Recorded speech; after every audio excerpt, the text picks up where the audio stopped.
Welcome to the deep dive. Today we're looking into a really disturbing case, Raman Raghav. That's right. A serial killer active in Mumbai.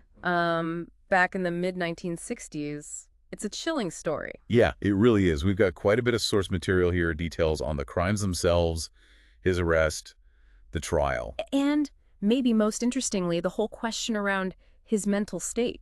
Different assessments, different conclusions. So our mission for this deep dive, for you listening, is basically to walk through the key events, understand the complexities using these sources. Exactly. We want to really get a handle on what the information tells us, focusing on the facts rather than just the sensationalism. Okay, let's start with the timeline then. Seems like there were two main waves of violence, right? That's what the sources indicate. The first one was around 1965 to 66. And that was mostly in the eastern suburbs of Mumbai. Yeah. Reports say 19 people attacked, and tragically, 9 deaths during that period. And then things went quiet for a bit. It seems so. Until August 1968, that's when the second wave started.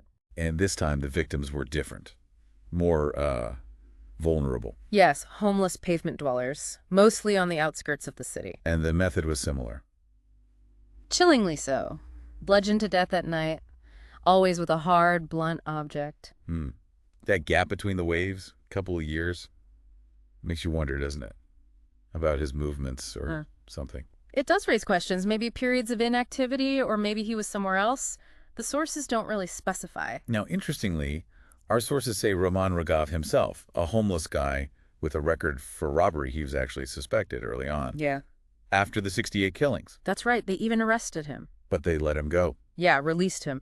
The reason given was a lack of, solid evidence at that point. Wow.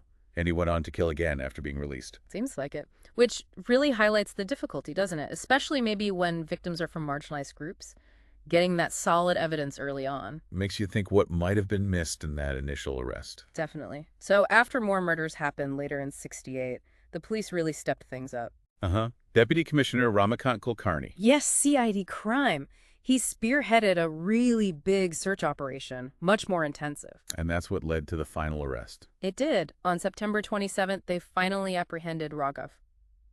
And how did that happen? Any specific details? Well, a sub-inspector, Alex Fiallo, apparently recognized him from the reports and descriptions being circulated. So the descriptions were getting out there. Seems so.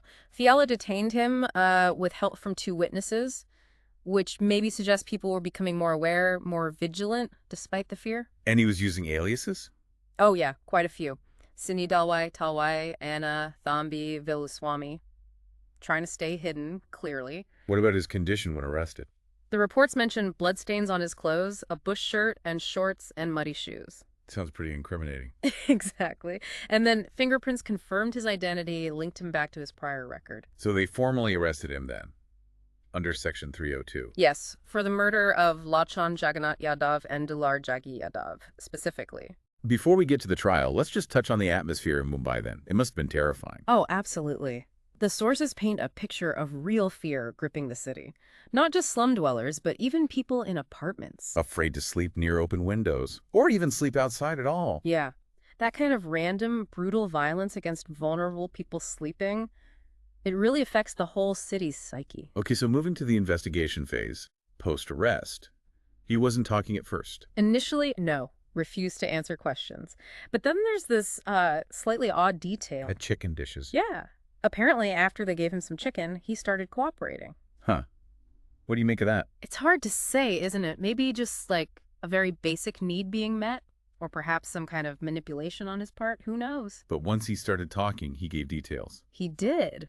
Described his weapon, that hard, blunt object, and his methods. He even confessed to a staggering number of murders. How many? He confessed to 41 along the GIP railway line back in 1966, and about a dozen in the suburbs in 68. Police suspected even more. 41. Good grief. So that confession led straight to the trial. Yes. The case moved to the Sessions Court in Mumbai. That's the main trial court for serious crimes like murder. And the trial started in June 1969. What was the main issue? Right away, it became about his mental state. The defense immediately argued he was of unsound mind. Meaning he couldn't understand what he was doing was wrong. Essentially, yes. They argued he was incapable of understanding his actions, both during the crimes and even at the time of the trial. So the court had to figure this out. Did they bring in experts? First step was the police surgeon. He observed Raghav for a while. And his conclusion? Pretty clear cut, according to the sources. He said Raghav was not psychotic, not mentally retarded, had good memory, average intelligence. So legally sane in his view. Understood what he was doing. That was the gist of it, yes. He wasn't certifiably insane, and based on that, the trial moved forward. Raghav actually pleaded guilty at that stage. Pled guilty. But the defense was arguing unsound mind. Correct. It seems, despite the guilty plea, the defense pressed on with the mental state argument. They brought in another expert. Who was that? A psychiatrist from Nair Hospital. And his assessment was, well, quite different. Different how? He testified that Raghav suffered from chronic paranoid schizophrenia. Schizophrenia. And in his professional opinion, this illness meant Raghav genuinely couldn't understand that killing people was wrong or illegal. So a direct conflict with the police surgeon's view. Absolutely. The psychiatrist even mentioned Raghav talking about visiting churches, seeking forgiveness, believing Jesus would forgive him. That's quite something. Yeah. So the defense argument was basically, yes, he killed them. He knew he was killing, but he didn't grasp the wrongness of it. Exact. Because of the alleged schizophrenia. It's a fine legal and psychological line, isn't it? It really is. Yeah. So how did the Sessions Court rule? They sided, it seems, more with the initial assessment, found him guilty of murder, sentenced him to death. And Raghav himself didn't appeal. No, he declined to, but it wasn't over. Ah, the High Court got involved. Yes. Before confirming a death sentence, the High Court has to review it. And they decided they needed a deeper look at his mental state. So more psychiatric evaluation. A lot more. They ordered a special medical board, 3 psychiatrists this time, to do a really comprehensive assessment. Evaluate his mental condition and, crucially, his ability to even make a defense. Okay, so this board would presumably give the most detailed picture yet. What did they find?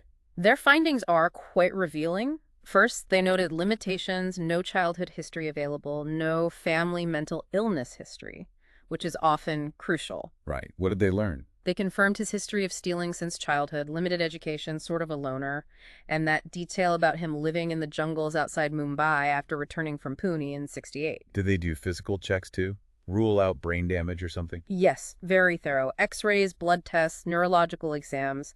They found no organic cause for his mental state. It wasn't physical. So it pointed squarely back to psychology. Did they identify specific delusions? Oh, yes. And they're quite elaborate. This is where it gets really strange. Like what?